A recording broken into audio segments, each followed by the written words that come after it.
5번의 새벽 기도회를 통해서 5번의 말씀을 우리가 함께 묵상했고요. 오늘 6번째 말씀을 묵상하고 그리고 부활절 새벽에 마지막 말씀을 함께 묵상하려고 합니다. 우리가 이 십자가에서 주님께서 말씀하신 7번의 말씀을 기억해야 되는 이유는 그 7번의 말씀은 예수님께서 이 땅에 오셔서 사역하신 모든 것들을 총집약한 말씀입니다. 그리고 인류 가운데에서 하나님께서 우리를 얼마나 사랑하고 계시는지를 우리에게 보여주시는 그 모든 사랑이 7번의 말씀 가운데 온전히 나와 있습니다. 우리가 그러므로 이 고난주간을 맞이해서 이 7번의 말씀을 함께 묵상하고 또한 그 말씀을 우리가 함께 따라가고 순종하기로 다짐하는 것은 그리스도인으로서 그리스도의 제자로서 우리가 꼭 알아야 되는 것이고 이 땅을 살아가는 동안에 우리가 꼭 기억해야 되는 말씀입니다.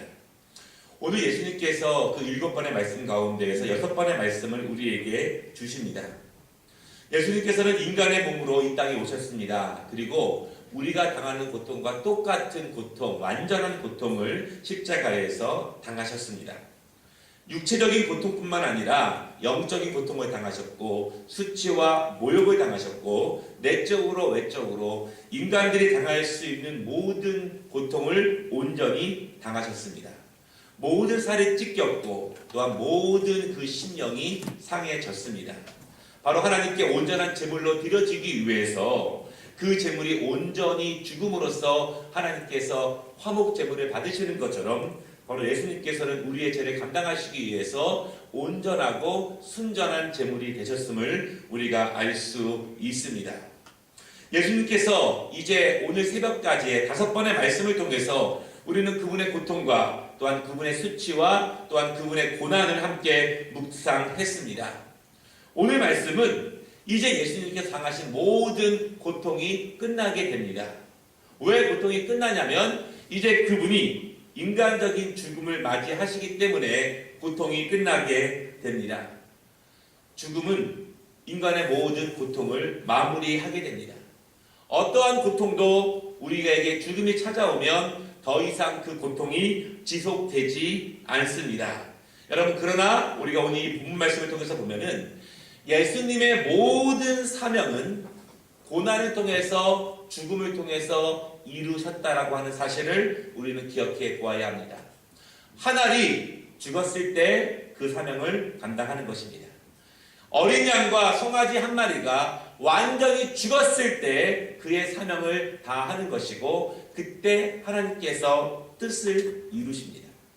죽지 않은 재물을 가지고 살아있는 재물을 가지고 온전하게 헌신되지 않고 온전하게 죽지 않은 재물을 가지고 하나님께서 사용하시지 않는다는 말씀입니다.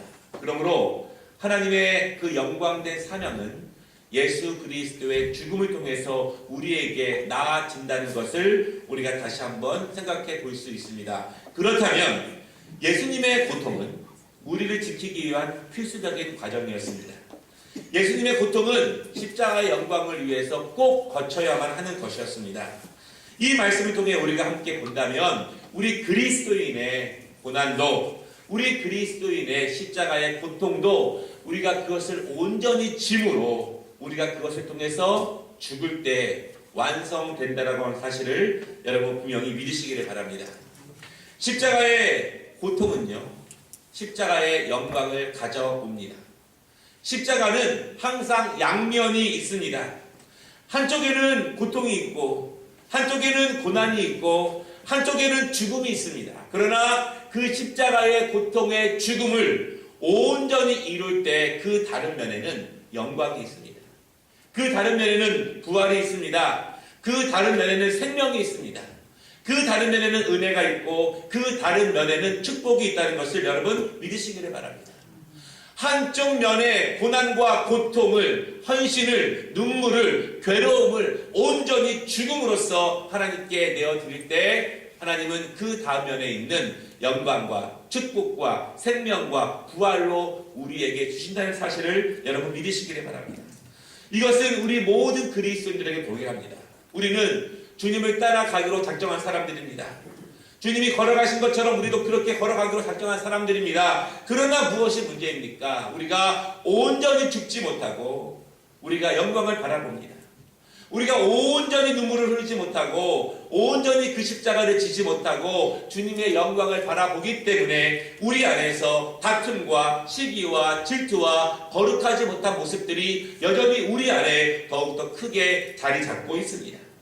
내 안에 성령의 감동이 있지만 그 감동보다 더 큰 육적인 욕망과 인간적인 본성과 거룩하지 않은 것들과 세상에 대한 더 사랑이 더 크기 때문에 내 안에 있는 성령의 감동이 우리를 더욱더 주관하지 못하게 한다고 하는 것입니다. 바라기는 여러분, 우리가 이 고난주간을 함께 보면서 그 고통 뒤에 찾아오는 영광, 완전한 죽음 뒤에 찾아오는 부활의 의미에 대해서 다시 한번 크게 느끼고 생각하고 은혜를 나누는 이러한 시간이 되면 좋겠습니다. 오늘 말씀 가운데서 예수님은 말씀하십니다. 다 이루었다. 이렇게 말씀하십니다. 여러분, 다 이루었다 말씀하시고 예수님은 운명을 맞으십니다. 다 이루는 것은 죽을 때 가능한 것입니다.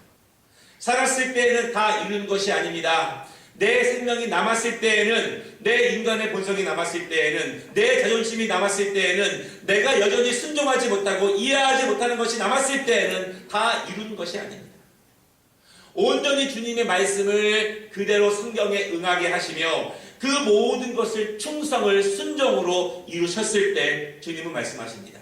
다 이루었다. 그리고 운명을 맞이하시게 됩니다.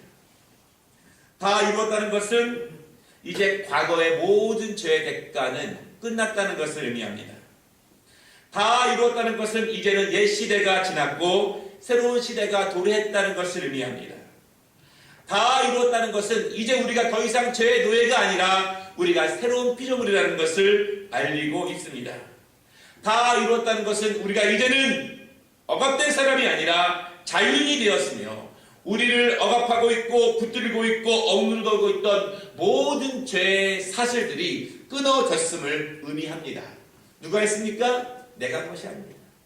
예수 그리스도께서 모든 흑암의 권세를 무너뜨리시고 우리를 누르고 있는, 우리를 억압하고 있는, 우리를 이역하고 있는 모든 사망 권세를 예수님의 성경에 응하게 하심으로 다 이루었다는 말씀으로 그 모든 것이 변했다는 사실을 여러분 믿으시기를 바랍니다.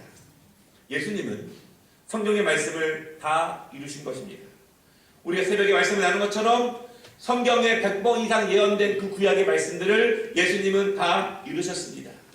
여러분, 그런데 우리가 이 하나님의 마음을 헤아릴 때 놀랍게도 하나님의 변하시는 마음을 생각해 볼 수 있습니다. 하나님께서 인간을 최초에 창조하셨을 때 그 뜻대로 지금까지 인도하시지는 않으셨습니다. 우리는 그래서 그것을 뭐라고 말하고 있냐면 하나님의 변경이다, 그렇게 말합니다. 하나님은요, 인간을 창조하실 때 그 에덴 동산에서 가장 선하고 가장 아름답고 가장 기쁨에 동참할 수 있는 존재로 우리를 만드셨습니다. 하나님 본래부터 우리에게 그러한 뜻을 가지고 우리를 만드신 것입니다. 또한 우리를 로봇처럼 조정하는 것이 아니라 하나님께서 저장하신 것처럼 조정하는 것이 아니라 우리에게 자유의지를 주셔서 우리가 자유인으로서 하나님을 깊이 찬양하고 내가 동감하고 하나님을 영광 돌리도록 하나님은 우리를 만드셨습니다. 그러나 우리는 하나님을 배반하게 됩니다. 거룩하지 않은 것들을 더 사랑하게 되고 성결하지 않은 것들을 더 사랑하게 됩니다. 우리는 그래서 하나님의 그 전에서 떠나오게 되었습니다. 하나님은 그래도 우리에게 선지자를 보내시고 왕을 보내셔서 하나님이 직접 통치하시는 그 말씀의 자녀로 우리를 삼으시기를 원하셨습니다. 그러나 하나님의 백성들은 이방 신들을 사랑했고 이방 문화를 사랑했고 점점 자기의 소견에 옳은 대로 곁길로 갔습니다. 여러분, 우리가 여기에서 하나님의 은혜를 생각해 볼 수 있는데요. 하나님은 하나님의 계획이 바뀌었지만 하나님의 계획대로 되지 않았지만 우리를 사랑하시기 때문에 하나님의 계획을 변경시키시면서까지 하나님이신 그 아들을 우리에게로 보냈다는 사실을 여러분 믿으시기를 바랍니다. 작은 예를 들어드리면 그렇습니다.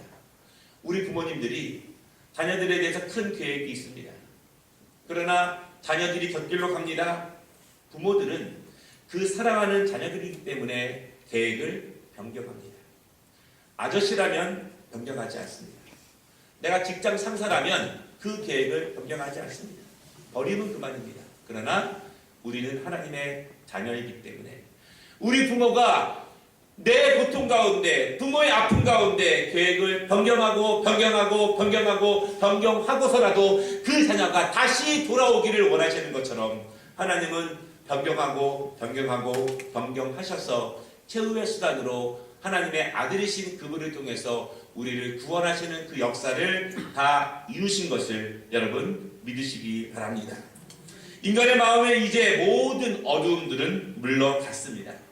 우리의 눈을 가리고 있는 죄악의 안경들, 그리고 우리와 하나님과의 사이를 가로막고 있었던 모든 거룩함과 성결함을 가로막고 있는 장애물들, 예수님이 모두 보혈의 피로 씻기심을 믿으시기를 바랍니다.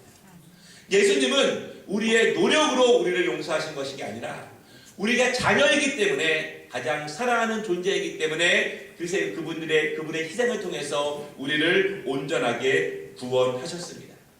여러분, 오늘이 성금요일입니다. 영어로는요, 굿 프라이데이 그렇게 이야기합니다. 왜 굿 프라이데이라고 할까? 저도 처음에 이해가 안 됐습니다. 홀리 프라이데이, 보통의 프라이데이 이러면 좋은데 왜 굿 프라이데이라고 할까? 이렇게 생각을 해봤습니다. 그런데 거기에 의미가 있습니다. 우리가 십자가에 달리신 고난에 동참하고 감사해야 하지만 우리가 더욱더 이 날을 즐거워해야 되고 기쁘게 돼야 되는 이유는 예수님께서 모든 것을 다 이루심으로써 사망 권세를 물리치신 기쁜 날이고 우리의 모든 억눌림을 끊으신 기쁜 날이고 우리가 하나님 앞에 온전한 자유인으로서 하나님의 자유인으로서 우리의 모든 신분이 회복된 날이기 때문에 오늘이 기쁜 날임을 여러분 믿으시기를 바랍니다. 주님의 기쁨은 우리의 기쁨이고 주님의 고난을 통해서 우리에게 기쁨이 얻어진 날이 바로 성금요일 이 굿프라이데이라는 것을 여러분 기억하시기를 바랍니다. 세상 사람들은요, 예수님을 죽이면 끝날 것이라고 생각했습니다.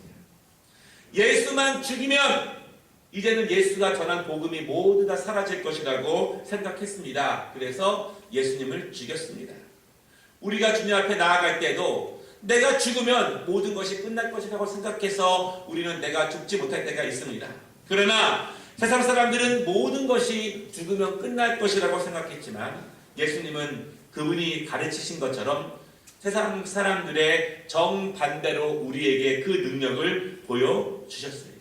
여러분, 세상 사람들은 죽으면 끝이라고 생각합니다. 그러나 죽음이 끝이 아니라 죽음은 또 다른 생명을 위해서 우리가 건너야 되는 마지막 강입니다.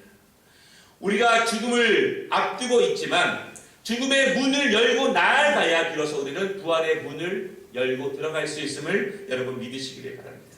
우리가 고난의 길을 걸어가고 있지만 고난이 우리에게 끝이 아니라 고난은 영광으로 들어가는 마지막 문임을 여러분 믿으시기를 바랍니다. 우리가 그 고난의 문을 열고 들어가야 바로 우리는 생명으로 들어갈 수 있고 우리는 부활로 들어갈 수 있습니다. 예수님은 고난을 통해서 우리에게 승리를 주셨습니다. 마찬가지로 여러분, 우리가 오늘 말씀을 통해 다시 한번 볼 수 있는 것은 바울이 이렇게 고백했습니다. 현재 고난은 장차 받을 영광과 좋게 비교할 수 없도다. 이것은 죽음이 끝이 아니라 죽음이 시작이에요. 죽음은 우리에게 새로운 생명과 우리에게 부활로 인도하는 첫 열매라는 것을 우리에게 주시는 말씀입니다. 오늘 말씀이 우리에게 중요한 이유가 30절 하반절에 한 번 더 있습니다. 이렇게 말씀하십니다. 다 이루었다 하시고 머리를 숙이니 영혼이 떠나가십니다. 여러분, 보통 사람들은요, 죽어야 고개를 숙입니다. 죽으면 고개가 떨구어집니다. 그러나 예수님께서는 그에게 주어지신 모든 사명을 다 이루신 후에 고개를 숙이셨습니다. 다 이루신 후에 고개를 숙이시고 다 마치신 것입니다. 그리고 죽음을 맞이하셨습니다. 죽음까지도 예수님의 뜻 안에서 결정됩니다. 인간의 죽음이 예수님의 사명을 막을 수 없는 것이고 세상 사람들이 생각하는 죽음이 하나님의 위대한 부활의 역사를 막을 수 없는 것이었습니다. 예수님은 죽음까지도 다스리셨고 주님의 뜻에 의해서 인간 예수는 이 땅에서의 삶을 마무리하게 되었습니다. 그러나 그분은 죽음이 끝이 아니라는 것을 부활로서 우리에게 보여주셨습니다. 바라기는 여러분, 우리는 때와 시간이 다르지만 모두 다 죽는다는 것을 압니다. 때로는 급작한 사고로, 때로는 고통 가운데서, 때로는 힘들게 이 땅에서 죽음을 맞이한다는 것은 다 압니다. 여러분, 그럼에도 불구하고 그것은 부활로 가는 첫 문이라는 것을 믿으시기를 바랍니다. 우리가 죽음 가운데 슬퍼하지만 낙심하지 않고 절망하지 않는 이유는 죽음이 끝이 아니라 우리는 죽어야만 반드시 부활의 영광에 참여할 수 있고, 죽어야만 그 생명의 멸관을 받을 수 있고, 죽어야만 하나님 나라에서 영생 복락한다는 사실을 분명히 믿으시기를 바랍니다. 하나님의 은혜를 구하지만 바로 죽음을 두려워하지 않고 죽음을 사모하고 죽음을 그리워하고 죽음이야말로 하나님이 우리에게 주신 모든 사명을 다 이루는 100% 순종한 충성스러운 영광의 시간임을 여러분 믿으시기를 바랍니다. 초대교회 성도들은 죽음을 기다렸습니다. 죽음을 사모했습니다. 왜냐하면 그 하나님을 배울 날이 우리에게 눈앞에 다가왔기 때문입니다. 죽음을 통해서 다 이루심을 보이신 예수님의 모습처럼 저와 여러분 이 땅에서 바라기는 우리의 사명을 다하는 그날 하나님이 우리에게 죽음을 주실 때 주여 감사합니다. 하나님의 인도하심으로 다 이루고 부활의 첫날에 함께 참여합니다. 이렇게 영광으로 하나님께 감사할 수 있는 우리 모든 주님의 성도들 되시기를 주님의 이름으로 축원합니다. 기도하겠습니다.